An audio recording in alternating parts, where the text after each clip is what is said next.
कहना चाहता हूं कि जिन भारत विरोधी और आतंकी संगठनों ने भारत माता के मस्तक पर हमला करके कई परिवारों के सिंदूर मिटाए थे, उन्हें भारतीय सेना ने ऑपरेशन सिंदूर के माध्यम से इंसाफ दिलाने का काम किया है।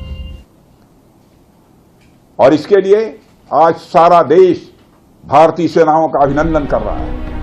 ऑपरेशन सिंदूर सिर्फ एक सैन्य कार्रवाई भर नहीं है, बल्कि भारत की राजनैतिक, सामाजिक और सामरिक इच्छा शक्ति का प्रतीक है।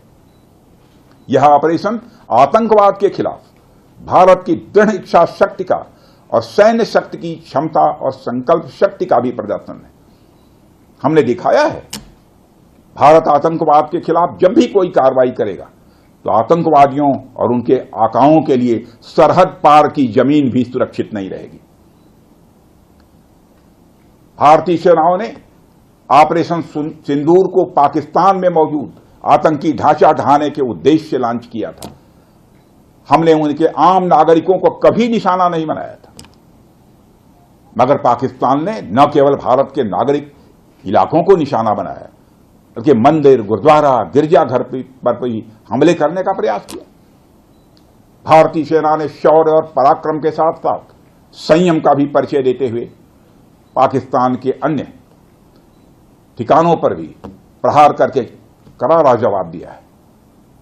हमने केवल सीमा से सटे सैन्य ठिकानों पर ही नहीं कार्रवाई की, बल्कि भारत की सेनाओं की धमक उस रावलपिंडी तक सुनी गई, जहां पाकिस्तानी फौज का हेडक्वार्टर मौजूद है।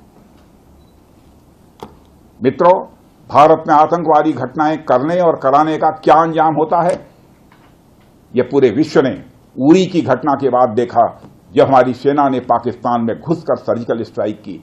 पुलवामा के बाद देखा, जब बालाकोट पर एयर स्ट्राइक की गई। और अब पहलगाम की घटना के बाद दुनिया देख रही है कि जब भारत ने पाकिस्तान के भीतर घुसकर मल्टीपल स्ट्राइक्स की हैं। आतंकवाद के खिलाफ जीरो टॉलरेंस की नीति पर चलते हुए हमारे यशस्वी प्रधानमंत्री श्री नरेंद्र मोदी ने स्पष्ट कर दिया है कि यह नया भारत है जो आतंक के खिलाफ सरहद के इस पार और उस पार दोनों तरफ प्रभावी कार्रवाई करेगा। यह हमारे प्रधानमंत्री जी ने